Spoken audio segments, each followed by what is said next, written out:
चलो तो मैंने देखी डोरोरो। डोरोरो एक जापानीज एनिमे टीवी सीरीज है जो 2019 में टीवी पर एयर हुई थी। ये ओसामू टेजुका की एनिमे मांगा का ओरिजिनल एडेप्टेशन है। Dororo as an anime dark fantasy anime genre से बिलोंग करती है। ओके, तो ये शो का बेसिक इंट्रोडक्शन हो गया। अब छोटू सा मैं अपना भी इंट्रोडक्शन दे देता हूँ। तो मैं हूँ ऋषभ। मैंने रिसेंटली एनिमे शोज देखना स्टार्ट करा है। तो अगर आप भी एनिमे में न्यू है तो आप मेरे साथ आगे की जर्नी कंटिन्यू कर सकते हैं, और अगर आप वेटरन है तो आप मेरे को कुछ एनिमे सजेस्ट कर सकते हैं कमेंट सेक्शन में। चलो तो डोरोरो की स्टोरी का हल्का सा सिनॉप्सिस दे देता हूँ, देन हम स्टोरी के अदर एस्पेक्ट्स को भी थोड़ा बहुत डिस्कस करेंगे। डोरोरो की स्टोरी जापान के कल्चरल एरा में बेस्ड है। इसमें एक रीजनल लैंड होता है जो कि वहाँ का ऑनर लॉर्ड डाइगो कागेमित्सु कंट्रोल करता है। अब किन्हीं कारणों से डाइगो के लैंड पर बारिश नहीं हो रही होती है, और साथ ही साथ दूसरे रीजन्स का इस पर हमला होने का थ्रेट बना रहता है। इसलिए डाइगो का लैंड बंजर होता चला जाता है और यहाँ के लोग बीमारियों से और भुखमरी से सफर करने लगते हैं। इन सबसे निपटने के लिए डाइगो डीमंस के साथ डील कर लेता है कि डीमंस उसके लैंड को प्रॉस्परस बना दें और बदले में वो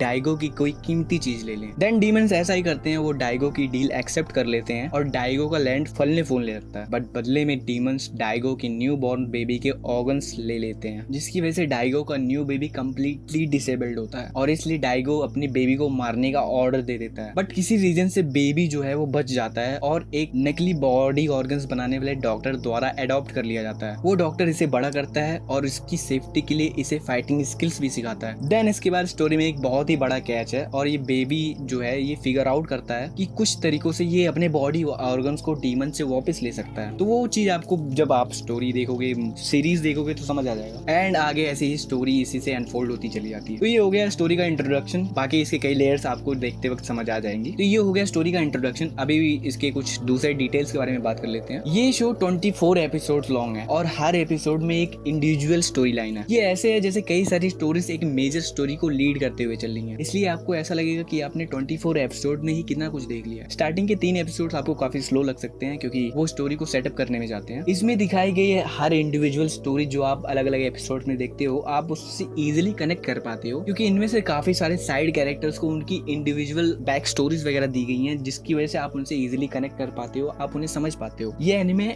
action heavy and emotion heavy दोनों है, बट इम्पैक्ट किसका ज्यादा फील होगा वो व्यूअर के देखने पर डिपेंड करता है। शो कैरेक्टर्स और आप से 2 कंपोनेंट में से किसी एक को चूज करने को कहती है, जो कि है मोरालिटी एंड सिचुएशनल नीड। यानी आप किसी सिचुएशन में उस सिचुएशन की नीड पर ध्यान दोगे या मोरालिटी क्या कहती है उस पर ध्यान दोगे। ये उन one of the rare animals में से है जिनमें आप ये तक डिसाइड नहीं कर पाते कि नेगेटिव लाइट में रहने वाले कैरेक्टर सही में नेगेटिव है भी या नहीं, यानी ये वो बुरे हैं या नहीं है, क्योंकि उनके एक्शंस के पीछे आपको कुछ ना कुछ रीजन दिखाए जाते हैं। And at the end story का क्लाइमैक्स आपको मजबूर करता है ये सोचने पे कि अब स्टोरी का मेन कैरेक्टर आखिर करेगा क्या। चलो तो ये डोरोरो का छोटा सा रिव्यू हो गया। मिलते हैं अगले वीडियो में, तब तक अपने कच्चे रफ्फू करा लेना।